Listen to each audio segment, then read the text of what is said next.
Welcome to the Money to the Masses podcast, putting you in control of your finances. It's a good thing podcasts are free, as this one isn't worth a penny.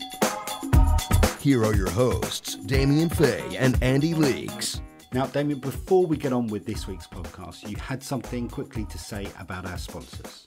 Yeah, we've got a new sponsor, Money Farm, and Money Farm are an online investment advisor and one of the biggest digital wealth management companies in Europe. So a big thank you to them for sponsoring the podcast. Now, Money Farm create portfolios to maximise long-term returns using ETFs to make incredibly cheap portfolios. And you even get the first £10,000 of your portfolio invested without any charge from Money Farm. And if you enter the code MTTM20K into the box when you sign up, you get the first £20,000 of your portfolio invested and run by moneyfarm.com without any charge. Great stuff. On with this week's show. Hello and welcome to episode 117 of the Money to the Masses podcast with your resident expert, as always, Damien Fahy, and me, Andy Leeks. Damien, welcome back. How are we doing? Good to be back, Andy. It's been an eventful week, hasn't it? Well, it has for me personally, and also in the world of money. I've just finished watching Donald Trump's inauguration, and we're still here. He hasn't pressed the button yet, and wiped us out. So I'm taking that as a positive. But aside from that, it's been a busy week for me. Good. So what have you been up to then? Why has it been so busy? What's happened? Well, last weekend I had the birthday party. You know what it's like. My 7-year-old, actually the daughter that inspired me to start Money to the Masses, she's now 7, and it was her birthday party. And you know what it's like. Their actual birthday might be on a school day. The party's at the weekend. Family come down. So, like most children, they seem to have more birthdays than the Queen, and it gets dragged out. So I did that. It was good fun. It's tiring. It was entertaining. Actually, the most entertaining thing was driving 3 6/7-year-old girls to the party that was actually in a different location. It wasn't at home. It was somewhere else. And listening to the conversation that 7-year-old... And I was just like... I mean, at times, my ears were almost bleeding. But the funniest thing was that some of the topics they talk about. I mean, I mentioned Donald Trump there. Somehow, would you believe it? Donald Trump came up in the conversation between the girls. And Are you sure it wasn't a Trump as opposed to Donald Trump? It was definitely Donald Trump, because their summary of Donald Trump is, oh yeah, because he doesn't like women, does he? He hates girls, and he's ugly. So I thought they were pretty astute observations. And also I had the... You know what it's like when they start talking and they almost forget you're there. And one of them turned around and said, I learned a new word. And then proceeded to spell B-A-S-T-A. Well, you know where I'm going.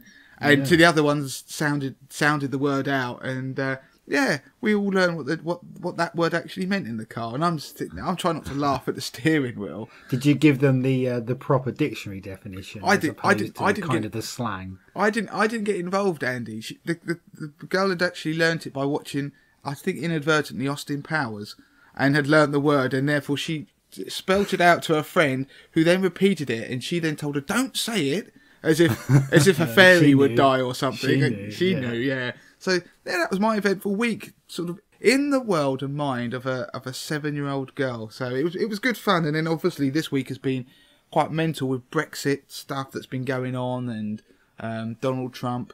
And if you're listening to this way off in the future, it'll probably all be something good to look back on. But it's been the beginnings of what's going to happen to little Britain and the mighty US.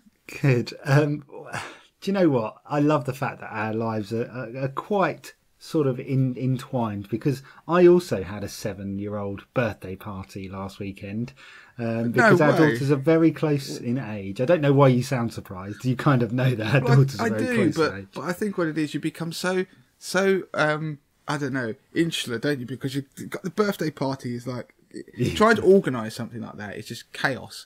So you end up it's survival mode. So how was your party? Well, I feel your pain for the 20-minute car journey that you had to go through, but just spare a thought for me, okay? My 7-year-old daughter decided this year she wanted a pyjama party. Now, what the pyjama party involved was 6 or 7 hyped up 7-year-olds that are absolutely high on sugar and sweets coming round to paint nails, sit in their pyjamas and dressing gowns, watching films, talking about everything really, boys included, which was really quite uncomfortable, doing tattoos, braiding hair. So we had 3 hours. And that was just you. That was just your... And then the children came round. I tell you what, it's a fascinating life, but that's, I suppose, the joys of being dad. Anyway, people aren't listening to us to talk about what our kids get up to. We're talking about money. What have we got this week then? Right. This week has been inspired by a couple of questions I've been asked by people who listen to the podcast. Again, thank you for all the emails. Keep them coming in about what you like about the podcast and topics and suggestions and questions that I can actually cover and help other people with. And now, most of the stuff on here is going to be a piece about financial advisors, but more about the kind of the haggling and what's a good deal with a financial advisor. And we did a podcast not long ago where I talked about the price of financial advice. And actually, this comes off the back of that. And what's quite nice, it's a real life example of somebody who's trying to enact some of that information that I gave previously and has hit a slight buffer and wanted an opinion. I'm also going to talk about investing generally. 2 people have asked me the same question but in different ways about what to do in the market as it is now. Don't worry if you listen to this in the future. This is about markets being at all-time highs. We've had so many all-time highs in the FTSE and in American equities. I mean, we set a record on the FTSE 100 for, I think it was 14 days straight, hitting record highs, which had never happened before. So at that point, you're already thinking alarm bells are going on. So people, quite understandably, are asking me what I would do or what do I think, especially in relation to 80/20 Investor, which is my DIY investment service. And the last piece I want to do is a quick one, is about currency hedging. Somebody asked me about hedging and the impact, because this week has been quite interesting. We had the pound crash and then bounce back again in a matter of days, all surrounding whatever Theresa May talked about on Brexit and also what Donald Trump was doing, because obviously it's a pound versus dollar equation. So it has an impact on us, and if you don't think it does, then I just want to point out that if the pound keeps falling, then our imports get higher and therefore inflation goes up, and then you end up getting interest rates have to go up. And funnily enough, this links back to last week, I think, when I was talking about Mark Carney, how to know when interest rates would go up. And I think Mark Carney must have been listening to the podcast, because this week he started to talk about the idea of rate rises again. He started dropping his hints and talking about inflation starting to pick up, because it did this week, and it's largely a result of the pound falling, so imports are going up. We import lots of stuff as a country.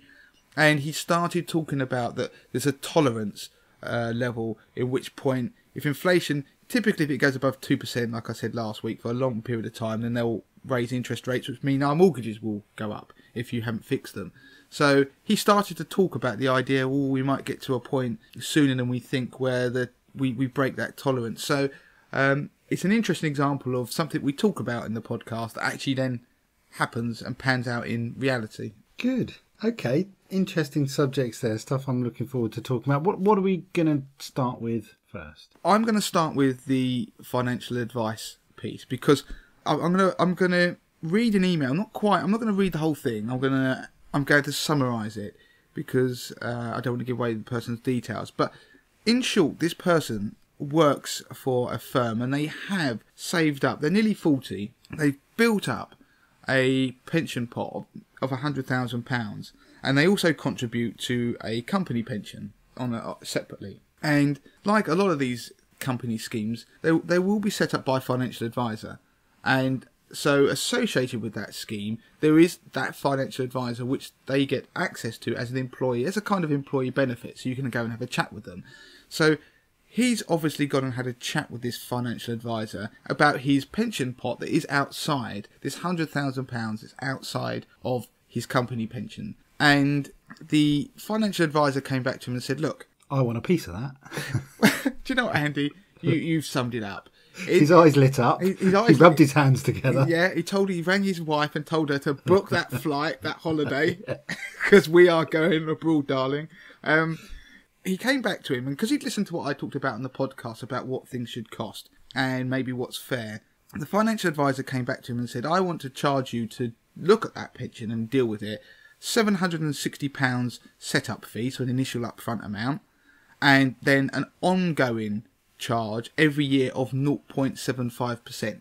So just doing the maths, that means the guy wanted to charge him £750 roughly every year thereafter. But don't forget, as his pot would grow, if hopefully it will do, as it's a percentage, that fee goes up every year. So that comes out of your growth. Even if the fund goes down, you will still pay that. It's not we only pay the fee if you do well. It comes out forever. So that's why it's important to keep costs down. And now what happened is he felt this was quite steep. So he went back to the financial advisor and said, look, I'm not happy with the upfront fee. How about we just do 0.5% as the ongoing fee that just comes out every year? And the financial advisor, I've got a copy of the email here, has come back and has basically said to him, do one.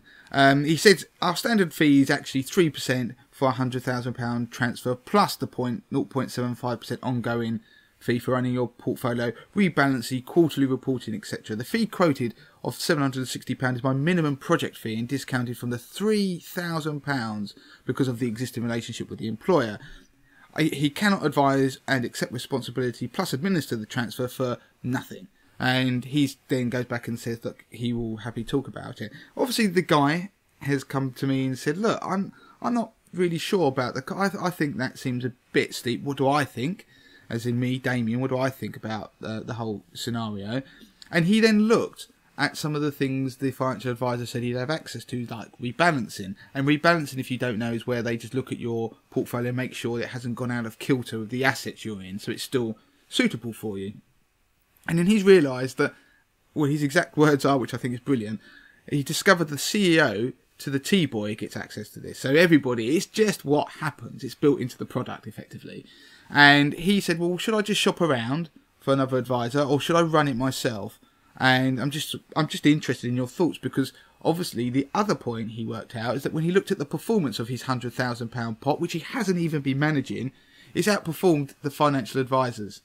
So it doesn't stack up well for the financial advisors. So what I want to do is give an opinion about what's fair in this scenario and what I would do. Now, I do think, in fairness to the financial advisor, asking him to work for nothing up front is you can't really expect that, because when you do a pension transfer, there is a lot of paperwork and a lot of due diligence and research that has to be involved in a transfer, and it takes a lot of work and a lot of hours and the stuff you don't really see that goes on. So there has to be something paid up front. You can't expect them to do nothing.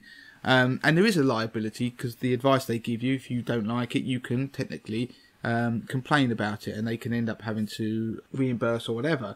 So I do think that suggesting nothing up front is a little unfair for the financial advisor. So I would make that point first of all. The ongoing fee of 0.75 I would still question. So this financial advisor has basically said to him, you're lucky because I charged 3% up front, i.e. the £3,000 and then 0.75 going on. Now he's claimed that because of the world has changed and this thing called RDR I talk about, where you can't use commissions anymore, he's using that as an excuse for why his fee is as it is. Now again, I just want to reiterate, financial advisors out there, you can email me if you like, I don't particularly care if you're going to have a pop at me, but this is the truth. What happened is that after a few years ago, there was basically the rules were torn up in favour of consumers, which said that people couldn't just hide the commission they were getting, and so they couldn't just take a percentage of what you paid in up front and ongoing without disclosing it. So it was just a whole commission bundled in, because people were taking out pensions and products and not realising what was paid because it was in the background. So they had to be explicit about it, which is great. But the problem is for the financial advisor is he would have taken 3% before, but it would have been all packaged into the product. And although he would have disclosed it, you wouldn't have really felt it. It would have come out and you would have been effectively paying it through higher charges, paying back the pension company who gave him a nice £3,000 bonus at the start. And what's happened since the rules changed is that this financial advisor and every financial advisor will now have to say, right, I'm going to make you're going to have to pay me that £3,000 up front. Problem is that people don't see that as value, and financial advisors struggle at trying to show the value because they've never had to. So what we've got is a scenario where should you pay £3,000 to ask someone to invest £100,000? No way. I'm sorry, no way is it worth £3,000. if I was honest, £1,000 would be a fair point, I suppose, and certainly not 0.75%, because the industry standard was 0.5% before, and that was because it'd been like that for years, and they were able to charge more up front. Now they can't do that because people are realising that how big the upfront fees are. They're up in the back end. Well, they're not doing any more for that, and the idea that you're going to get rebalancing, reporting, all this stuff, these things are automated by computers. And there will be work that goes on in the background, but I would say if this guy paid maybe £1,000 up front and then 0.5% ongoing, that would be a little bit fairer. But the other thing I want to add is that he talks about, it seems to me, I'm not questioning the guy's advice that he's given him because I don't know the full scenario, but I am a fan of obviously running your own money, and this guy seems to be fairly clued up, and why wouldn't he want to try and run his own money? There's nothing to stop him. If he's got a pension with the company that this advisor is running, there's nothing to stop him mimicking what that guy's doing over there himself somewhere else, even cheaper, because he will see what that guy invests in. But that's assuming the advisor knows what he's doing in terms of investing. Most financial advisors don't. They just buy a managed fund. That's why he's probably performed quite badly. It's a standard managed fund. So it raises the question of why you'd want to pay that amount of money to have your pots merged in a way that doesn't seem beneficial. I'm guessing there must be a beneficial reason in terms of cost, charges, to put them together. Otherwise, the advisor wouldn't be able to recommend it. So I'm not questioning that. So I just think that if you looked at it, I'm not convinced that whether the cost benefits are worth the basically paying somebody £1,000 up front. My tip is to shop around. So go and seek other financial advisors. There will be one out there that will do it with a 0.5% trail. There will be. And go and have a look around. Just because the guy's associated with your company, you've got to bear in mind that what he did is he went in and pitched to your company and sold a mass pension product and got paid a lot of money in doing so, and gave probably good advice in doing that. But there's probably you and lots of others who've gone with queries, and there's an element of, he want to give you good service, but I have seen in the past where they wanted just to give you a product and shoehorn you just to get you, because they could have loads of employees coming with similar questions. So I would go and speak to a different advisor, get his opinion, and somebody who really does want the business and is going to look into it, and you can compare what the two people say. But I mean, like I say, you can't question the financial advisor's advice. It may be the right thing to do, but you can get it cheaper. But don't take the mickey with financial advisors, because they do a good job. They are worth paying for. But don't use if somebody says this is the standard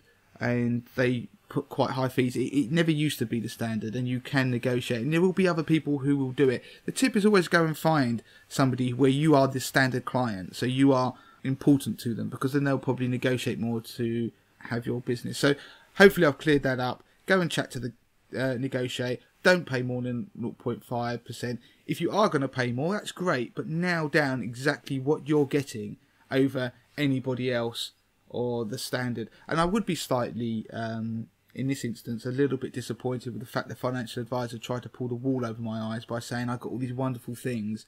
It's a bit like, to use an analogy, saying, "Oh, you've got a car. I've got this brand new car. It's amazing. It's got a rear view mirror. It's got 4 wheels. These are just things that come with every pension product." And I don't think it's disingenuous. I think that kind of practice, albeit I know it is finance, so you have to be careful. I think it kind of practice is present in all kind of sales, where you're basically bolstering up the product with all sorts of standard features that are available to everyone. But when you say it all together, it sounds so much more impressive, doesn't it? Yeah. I suppose you've got to be careful in finance of doing that. Yeah. So if the advice is worth it and there's a lot of work involved, then it may be worth paying a bit more. But do you know what? Negotiate, shop around, and if you can and have the confidence to do it yourself, then do. Great. A quick question on that. You say about 3%, it seems to be the standard, but obviously that's being charged down because it's too high for a lot of people, and then sort of they're sort of changing the fees across the Trail Commission over the years to try and bolster up that sort of 3% to get to where they wanted to be before. Where do people stand? I mean, I'm actually asking you because I'm in a position whereby I've got a small private pension that I was paying into years ago, and I've just finally got round to actually finding out how much is in there and what to do with it. And actually there's only about £7,000 in there, which isn't a lot. And actually when I've gone to an advisor to say, can you chuck this in with my current scheme? Can we move this over? We're talking about fees of sort of £500-600 in order to do that, which is kind of, almost 10% of the total pot. So I'm kind of in a position where I'm leaving it. What would you do to those people that have got lots of little bits? Is it worth just leaving them or paying the money to pull them over? Do you know what, Andy? I'm not loath to. Well, actually, it's kind of my job to tell you about things that are out there in the market. And I mean, what I would do is look at the cost, the charges of moving it across, and if you can do it without incurring a lot of expense. And you may be able to, if it's just very simple pension pots, move them across with somebody like an investment platform out there and put them in one place, because then you can manage them and run them, and it makes it much simpler. There is a company, and the only reason I'm comfortable talking about it on the podcast is because I've met them. I've gone in and kind of kicked the tyres, met the guys. There is a company called Pension Bee who I met, I think it was this week or the week before, who run a service that does what you've just said and pulls them together into one pension plan. So what they do is, the idea behind it is that lots of people have moved around, they don't know where their pensions are, if they even have them. And you can just give them your employment details and they will go and search for pensions that you've got and then can move them if there isn't any prohibitive charges. You can do that yourself. There are, obviously there's a register for lost accounts if you Google it that's free to use, which can source all of that stuff if you put in your details of where you used to work. But it can take 90 days, etc, etc. So these don't confuse these with the PPI kind of idea where, when you get these people ring you up and say, I will find out if you've got PPI for you and take a cut. It's not like that. What these guys are doing, the guy who's instrumental in it is Dutch. He's when I met him, I was quite impressed with the fact that it's all about keeping costs so low and doing it because he thinks the pension landscape in the UK is a mess. And so you tell them and they will go and find your pots and then see if you want to put them together. And if you do, they will chuck it in basically a low-cost tracker. There is nothing to stop you doing that and then moving it somewhere else if you want later. There are no exit fees. I asked them the very question because it kind of gets someone to do the hard work for you, and you'll be free to go and do what you want a bit later. So that is something. I mean, I'm only mentioning it because it's out there and I met them and I liked what they were doing. It seemed a nice idea and it solved a problem, which is what you're describing, which is that the consolidation phase and whether it's worth it. And then, like you just described, financial advisors don't want to get involved and give you advice about doing it. They do because they're playing the long game where they will charge very small amounts, but hopefully you'll be a client for a long period of time. So for me personally, I might do it all myself, but that is a service that's worth looking at. I've not personally used it. All likelihood, I'm going to try and find someone to act as a bit of a guinea pig that might use it, just see what it's all about. But they have seen some good reviews, and like I say, I kind of kicked the tyres with them, and I liked what they were doing because they were doing it for the right reasons. It wasn't about trying to profit or anything like that. So yeah, have a look at that. Good. I think that's really sensible advice. If you, the listener, are going to follow Damien's advice and try out Pension Bee, feed back to him, because it sounds to me that Damien likes what they do but hasn't actually got a guinea pig yet. You could be that guinea pig and let Damien know, and get in touch in the usual way, podcast@moneytothemasses.com. Damien, what we got next? Right, next it's the investing part. We've got it's a good question. I'll read one of them out, which really summarises both of the questions, or not summarises, it reflects both of the questions that I received. So the email says, this is the second time I've emailed for advice, so again, compliments for the podcast. There you go, Andy. Another bit of positive feedback that we've got for the podcast. I've learned quite a lot from the show and since the last time I got in touch. However, my question is regarding the current state of the stock market and how it will affect the advice you give for your 80-20 investment funds. Obviously, with the FTSE 100, S&P 500, that's the American stock market, all being at such high levels, the level of growth will more than likely reduce dramatically, if not decrease for a while.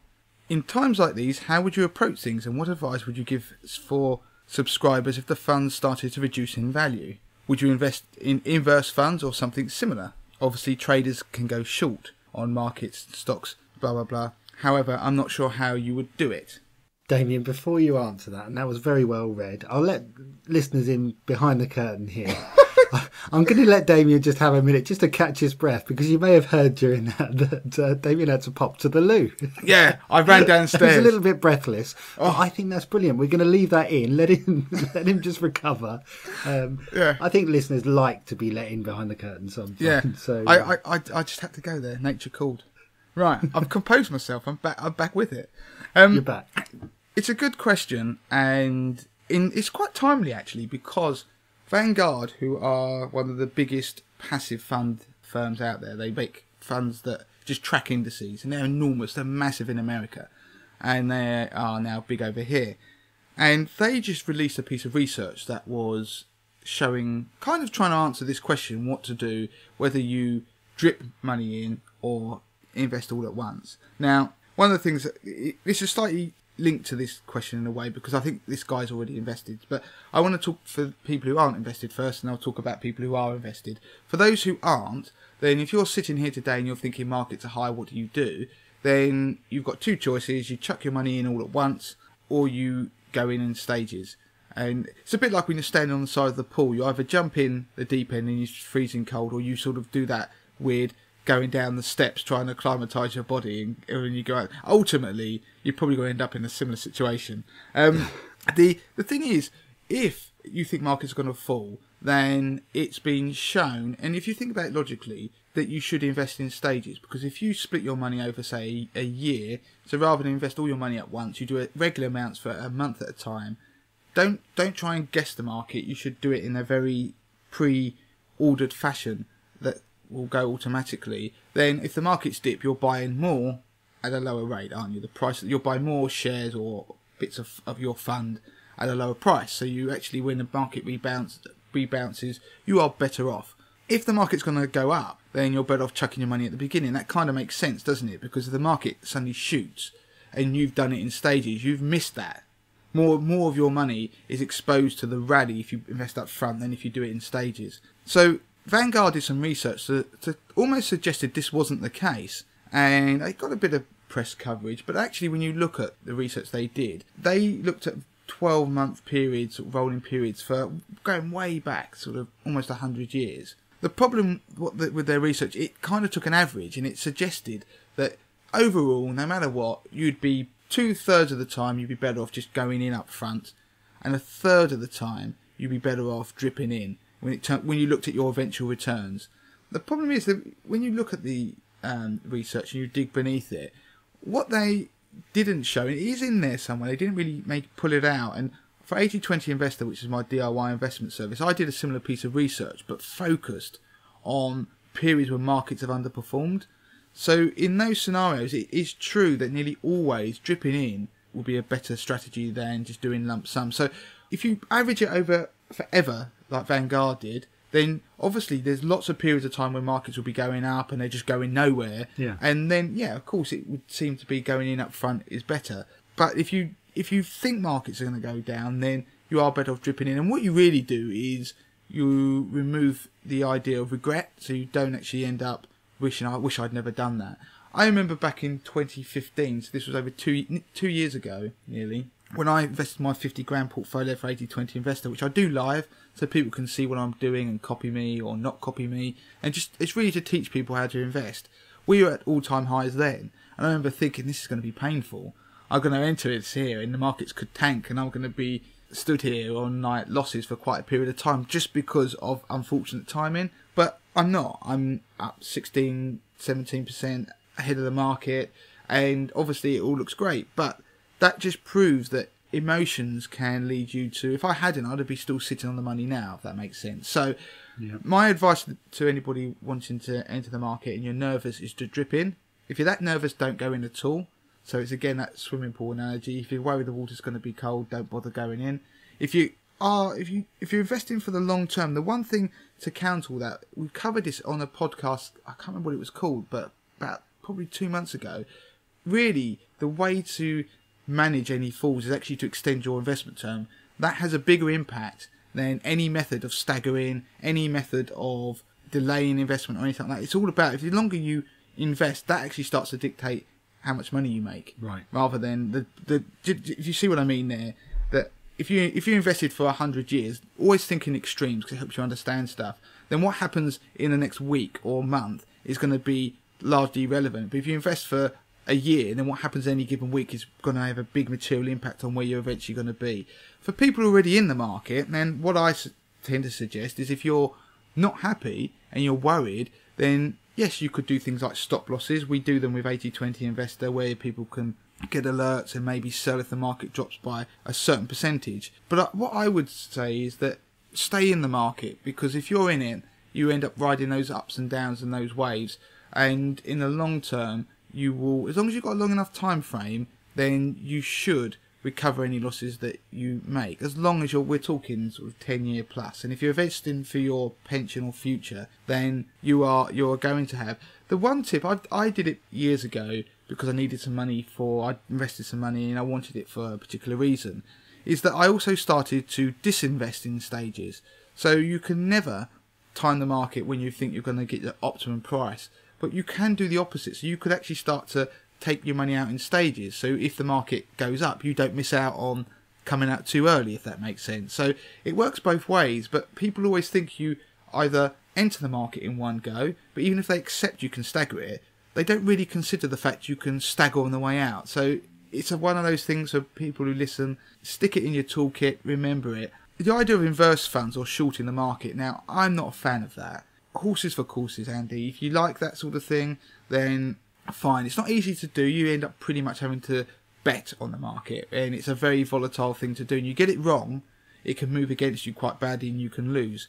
And we did a podcast on a short squeeze many moons ago, Andy. You might remember us. Yes, I was sniggering like a child at the phrase short squeeze. Go back and find that episode, because if you listen to that episode, you can work out why, if you do short the market, if you get a short squeeze, I'm not going to tell you what it is. You can go back and listen, but it means that effectively you get it wrong and the market moves against you. I like the fact that you say, I'm not going to tell you what it means, but it means you get it wrong. Do you know what? As I said that, I thought that's a bit mean. So I'm going to kind of tell you, but I'm not going to... what I should have said is I'm not going to explain it, what it means. I'm going to tell you what it is, but I'm not going to explain it. And I believe that you should, if you like something, you should buy it because you're happy to buy and hold it for a period of time. How long that period of time, it's up to you. But I just think that there's something that doesn't really sit well with me, that you are deliberately going to hope something goes wrong so you can make money.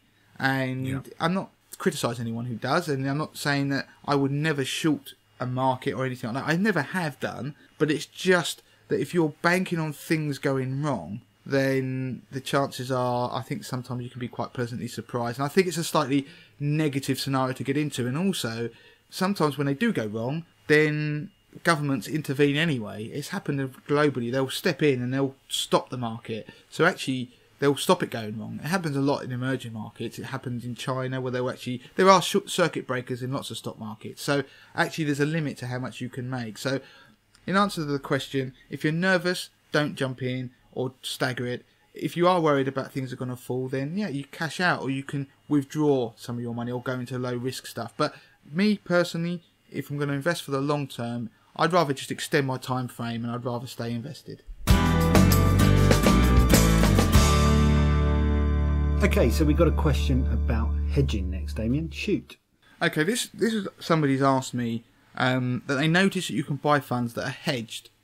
And could I explain what this is all about, what affects this, when it's recommended, blah, blah, blah, if ever, and maybe discuss it on the pod. So, Phil, out there, I'm going to discuss it on the pod. Now, hedging is the idea that you try and remove a risk of some kind. So, in currency, let's forget funds. Let's just think if you were to buy an asset of some kind. Then if you were to buy a house, say in America, Florida, or you were going to, then if what you pay in pounds and what it equates to, because you're going to have to change that currency to be able to buy the property, aren't you, in dollars. Now, the rate at which you can change is going to be crucial to you, because if that house is priced and we just say it's $100,000, then that to you is going to be X amount of pounds. If the currency moves, then the asset itself may be worth $100,000, but suddenly you could be paying twice as much. So you can actually get the scenario where you might want to hedge out currency movements for that reason. You get that in transactions. People will pay to try and hedge out currency exposure that happened around Brexit, actually. Well, I say it happened. It didn't happen as much as it should because big companies hedge costs. So if you have a cost that's in foreign currency, if the exchange rate moves against you, then suddenly a cost that might have been £100 will, in pound terms, if the pound suddenly were to weaken. So let's say you want to $100 equates to this. We're going to make round numbers so people can understand it. We say $100 equals £100. If suddenly $100 actually is equivalent to £1.20, then what you've got there is your costs have gone up, haven't they? 20%. But they actually still, the cost itself hasn't changed. So people build hedges, or big companies do, ahead of wild currency moves. And they didn't around Brexit, which was really interesting. Because the big companies who got caught out by the mass devaluation in the pound, and so their costs shot up. But they normally will hedge against these things, but everybody thought we'd remain. So there were some quite well-known cases where they were suddenly caught on the wrong side of things and costs shot up and stuff like that. When it comes to you buying assets, people will, like for example, that property idea, they might hedge a big currency move if they're trying to buy a property. If you invest, you get funds that will buy shares and assets abroad. So it could be America, or a very good example is Japan. Okay, because what happens in Japan? They've got a very export-driven equity index, so lots of exporters in there. So when the yen weakens, it makes the outlook for those exporters much better because their stuff is cheaper for people abroad to buy. So what happens if the stock market goes up?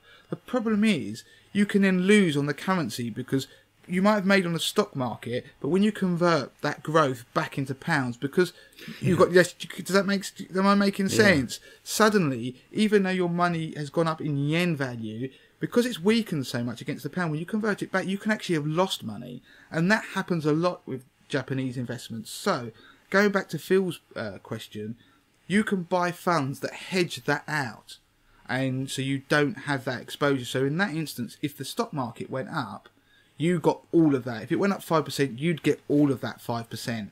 Whereas if it's unhedged, it went up 5%, you would actually lose on the return back. When you worked it back into pounds, you could actually only make 1%, or you could even lose money, depending on how much the currency fell. But of course, it's not always good to hedge because things can work in the other way. Now, anybody who's been investing in the last year, you could have bought pretty much any overseas asset, particularly dollar denominated. It could have been a rubbish asset. It didn't matter really what it was. Because the pound fell 20% against the dollar, everything that basically you owned that was denominated in dollars was suddenly worth 20% more. So your portfolio, when it was converted back to the UK, you were up 20%. That was what would happen.